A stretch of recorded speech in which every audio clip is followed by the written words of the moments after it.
할렐루야. 네. 예수님께서 부활하셨습니다. 네. 장사한 지 사흘 만에 그가 말씀하신 대로 성경대로 부활하셨습니다. 네. 예수님은 예루살렘에 올라가시면서 그것을 3번이나 제자들에게 말씀하셨어요. 내가 예루살렘에 올라가면 장로들과 대제사장과 장로들에게 권한을 받고 십자가에 못 박혀 너희 죄를 위하여 죽은 다음에 반드시 사흘 후에 다시 살아나리라. 이것은 성경이 예언하고 있습니다. 그래서 성경대로 그리스도께서 우리의 죄를 위하여 죽으시고 장사 지낸 바 되었다가 성경대로 사흘 만에 다시 살아나셨다. 여러분, 성경이 우리에게 증언하고 있습니다. 여러분, 부활은 우리에게 있어서 소망입니다. 부활은 모든 죽은 자들에게 있어서 그들의 바라는 소망이고 그들의 꿈입니다. 사랑하는 성도 여러분, 예수님은 죽으실 뿐만이 아니고 다시 부활하셨다. 이 사실이 얼마나 우리에게 큰 힘이 됩니까? 여러분, 예수님께서 우리에게 말씀하셨어요. 나는 부활이요 생명이니 나를 믿는 자는 죽어도 살겠고 살아서 나를 믿는 자는 영원히 죽지 아니하리라. 여러분, 이 부활로 말미암아 제자들이 다시 살아났습니다. 여러분, 이 부활하신 예수님을 보고 절망하던 제자들이 엠마오로 참 걸어가던 그 제자들이 다시 일어났습니다. 그들의 마음이 뜨거워졌습니다. 와, 주님께서 죽음의 권세를 깨뜨리셨구나.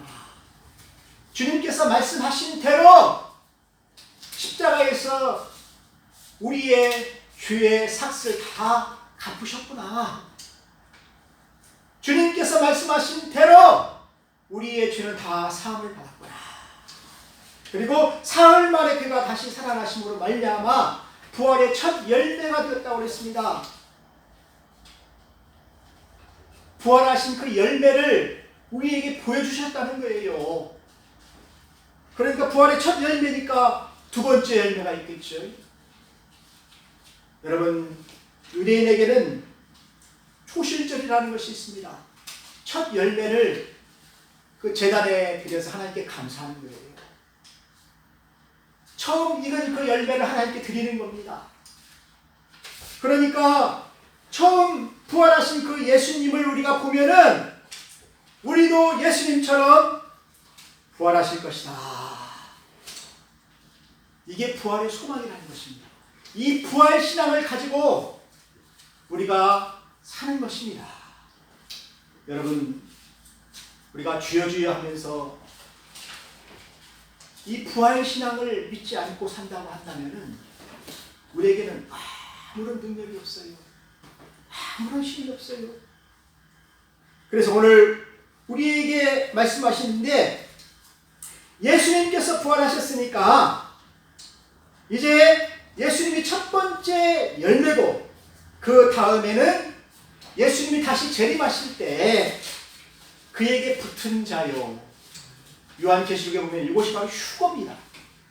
지상에 있는 모든 교인과 성도들이 살아나서 하늘에서 주님을 영접하신다는 것입니다. 여러분, 그 소망을 가지고 사셔야 돼요. 우리 주님이 오시는 그날에 나팔 소리와 함께 죽은 모든 사람들이 다 살아나서 공중에서 우리 주님을 영접하리라. 그 소망을 가지고 여러분 사시길 바랍니다. 여러분, 다윗은 구약시대에 그 소망을 가지고 살았어요. 내 영혼을 음부에 버리지 아니하실 것이다. 주의 거룩한 자로 썩지 않게 하실 것이다. 다윗이 1000년 전에, 예수님 오시기 1000년 전에 그렇게 예언을 하신 거예요. 여러분 다윗뿐만이 아닙니다. 아브라함도 부활신앙을 가졌어요. 여러분 아브라함을 보세요. 자기 아들 이삭을 제단에 바칠 때에 번제로 드렸잖아요. 번제로 죽여서 나무에 제단을 쌓고 그 이삭을 다 태운 것입니다. 그게 하나님께 드린 번제 제사예요. 그것을 드리려고 할 때 하나님 어떻게 했습니까? 아브라함아 멈춰라고 그랬잖아요. 멈추라고 그랬잖아요. 그때 아브라함은 어떤 믿음을 가졌습니까? 하나님께서 이삭과 함께 약속을 하신다고 하셨으니까 이삭을 다시 살리실 것이다. 내가 번제로 이삭을 드려도 하나님이 이 아들을 죽은 자 가운데서 다시 살리실 것이다. 다 타버린 그 죄 가운데서 다시 이삭을 살려낸다는 것입니다. 여러분 화장하는 거 무서워하지 마세요. 화장을 해서 다 죄가 되어서 다 날아가도 그 가운데 하나님은 전능하십니까? 그 티끌 가운데서도 우리를 다시 살리신다는 거예요. 이것이 아브라함의 믿음이에요. 아브라함뿐만 아닙니다. 여러분 다니엘도 그런 믿음을 가졌어요. 땅의 티끌 가운데 자는 자 중에서 하나님이 사람을 깨어나 영생을 받는 자도 있을 것이다. 여러분 티끌 같은 존재로 우리가 다 사라져 버릴지라도 다 썩어버리잖아요. 흙으로 돌아가잖아요. 그 가운데서도 하나님이 우리를 살리실 것이다. 그것을 다니엘이 보았다니까요. 에스겔은 어떤 것을 보았습니까? 마른 뼈를 보았잖아요. 골짜기에, 에스겔 골짜기에 마른 뼈들이 수많은 마른 뼈들이 있었는데 성령이 바람을 부르니까 뼈들이 붙잖아요. 힘줄이 생기잖아요. 살이 붙잖아요. 그래서 큰 군대로 일어나잖아요. 이것이 바로 부활이었다는 것입니다. 그래서 시편에 다윗이 또 그렇게 얘기합니다. 주께서 생명의 길로 내게 보이시니 주 앞에는 기쁨이 충만하고 주의 우편에는 영원한 즐거움이 있나이다.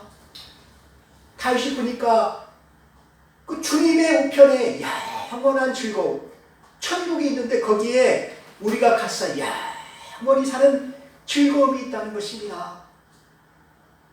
그 천국이 있다는 거예요. 그래서 이 영생이라는 것은 우리가 죽어서 영혼만 구원받는 것이 아니에요. 영생이라는 것은 우리가 부활을 해서 우리 주님과 함께 부활하신 그 몸으로 영원히 천국에서 주의 우편에서 새하늘과 그 새 땅에서 영원한 즐거움에 들어가는 거예요. 제가 아는 어떤 사람이 있었는데 이 사람이 가난이 걸렸어요. 집사님이셨는데 너무 아프니까 하나님께 기도했습니다. 하나님, 저 빨리 천국에 가고 싶습니다. 근데 어느 날 자기 집에 이렇게 앉아 있는데 앞에 창문이 열려요. 창문이 쫙 열리면서 천국이 보이는 거예요. 천국이 쫙 꽃밭이 보이고 동산이 보이고 아름다운 생명 시냇가가 보이고 쫙 보이는데 천사가 자기를 끌고 가는 거예요. 대륙하는 거죠. 쭉 가면서 언덕 위에 지은 아주 궁궐 같은 집을 그쪽으로 가니까 그게 보이잖아요. 그래서 이 집사님이 물어봤어요. 저 집이 누구 집입니까? 예수님 집입니까? 너무 크고 너무 아름답고 화려하니까 해같이 빛나니까 보석으로 지었으니까 해같이 빛나지 않겠습니까? 근데 그때 천사가 씩 웃으면서 집사님 집이라는 것입니다. 예수님이 집사님에게 드리는 집이라는 거예요. 근데 이분이 가난이 걸려가지고 한 6개월을 더 살아야 되는데, 나 거기 빨리 가야 된다고. 빨리 가야 된다. 그래서 빨리 가셨어요. 거의 그 말을 하고 나서 거의 한 달도 못해서 가버렸어요. 여러분, 그 천국이 우리에게 있는 거예요. 그러니 얼마나 감사합니까? 우리가 죽으면 천국에 가는 것입니다. 여러분 믿으시기 바랍니다. 사랑하는 성도 여러분, 예수님께서 이 부활하신 것을 누가 보았냐면은 마리아가 보았어요. 또 여자들이 보았어요. 무덤에 갔는데 무덤 문이 비어 있어요. 예수님께서 말씀하셨잖아요. 군인들이 다 지키고 있을지라도 내가 사흘 후에 부활하리라. 다시 사신 것입니다. 베드로는 설교를 합니다. 죄 없는 자를 너희들이 죽였으나 하나님이 그를 다시 살리셨다. 오순절 날에 베드로가 그렇게 외쳤잖아요. 그때 많은 사람들이 그 말을 듣고 어떻게 했습니까? 가슴에 찔렸잖아요. 십자가에 못 박으셔서 했던 그 사람들이 그분이 하나님의 아들이셨구나. 하나님의 아들이 이 세상에 우리의 죄를 위하여서 오셨는데, 우리를 구원하기 위해서 오셨는데 그를 모르고 십자가에 못 박았구나, 죽였구나. 가슴을 치었잖아요. 가슴을. 내가 죄인입니다. 그때 회개할 때 베드로가 뭐라고 했습니까? 주 예수를 믿으라. 그리하면 너와 내 집이 구원을 받으리라. 너희들의 죄가 다 예수님이 흘리신 그 보혈의 피로 다 상하실 것이다. 여러분, 그리스도께서 우리를 위하여서 이 세상에 오셔서 우리의 죄를 위하여서 죽으셨기 때문에 우리가 용서받을 수 있는 것입니다. 하나님이 그렇게 하셨어요. 하나님이 우리를 사랑하시기 때문에, 세상을 사랑하시기 때문에 세상을 구하시려고 자기 독생자 위아들을 우리에게 보내주셨다는 것입니다. 그리고 그를 십자가에서 죽게 하셨다는 것입니다. 그래서 이사야 선지자가 700년 전에 예언을 하잖아요. 오실 그 하나님의 아들은 우리의 죄를 위하여서 찔림을 받는다. 못에 박힌다는 것입니다. 가시관을 쓰신다는 것입니다. 또 우리의 질병을 위하여서 채찍을 받으신다는 것입니다. 모든 것이 다 우리의 허물 때문에 그렇다는 것입니다. 그가 상함은 우리의 죄악을 인함이라. 그래서 하나님이 자기 아들을 이 세상에 보내셔서 우리의 죄를 다 담당하게 하셨다는 것이 바로 은혜라는 것입니다. 그런데 그 예수님을 하나님이 이제 부활하게 하셔서 모든 만물보다 높게 하시고 모든 영광을 예수님께 다 받게 하셨다는 것입니다. 그래서 우리의 주가 되게 하셨다는 것입니다. 사랑하는 성도 여러분, 우리 예수님은 부활을 통하여서 그가 하신 그 말을 증명했어요. 내가 사흘 후에 다시 살아나리라. 죽은 자 가운데서 다시 살아나리라. 그런데 그가 그 말을 했는데 살아나지 못했다고 한다면은 거짓말이죠. 근데 살아났잖아요. 증명이 된 거예요. 지금까지 죽은 자 가운데서 살아난 사람이 없어요. 여러분, 죽음의 문제를 해결한 사람이 없어요. 누가 해결했습니까? 예수님이 해결했다는 것이죠. 예수님이. 그래서 예수님이 부활하심으로 말미암아 죽음의 사망 권세가 완전히 이제 깨지게 된 거예요. 다시 살아나게 된 거예요. 이것을 만드신 분이 바로 예수님이세요. 그래서 예수님은 하나님의 아들로 증명이 된 거예요. 그분이 하신 모든 말씀이 맞다. 성경에서 얘기한 모든 것이다. 그래서 성경대로 예수님께서 우리의 죄를 위하여 죽으시고 장사 지낸 바 되었다가 죽었다가 성경대로 다시 사흘 만에 살아나셨다. 그분이 하나님의 아들이시라는 거예요. 여러분, 예수님이 하나님의 아들이신 것을 믿으시기 바랍니다. 만약에 그리스도께서 다시 살지 못하셨다고 한다면 하나님의 아들이 아니죠. 또 우리가 전파하는 것도 다 거짓말이죠. 우리가 믿는 신앙도 다 거짓말이죠. 부활하셨기 때문에 다 사실이라는 것입니다. 예수님이 부활이고 예수님이 생명이고 예수님을 믿는 자는 죽어도 살겠고 무릇 살아서 믿는 자는 영원히 죽지 않는다. 이것을 너희가 믿느냐? 예수님이 나사로를 살리시면서 말씀하셨잖아요. 나는 부활이고 생명이다.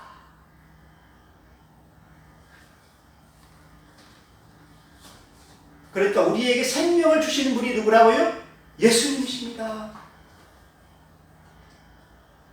우리를 다시 살리신 분도 바로 예수님이세요.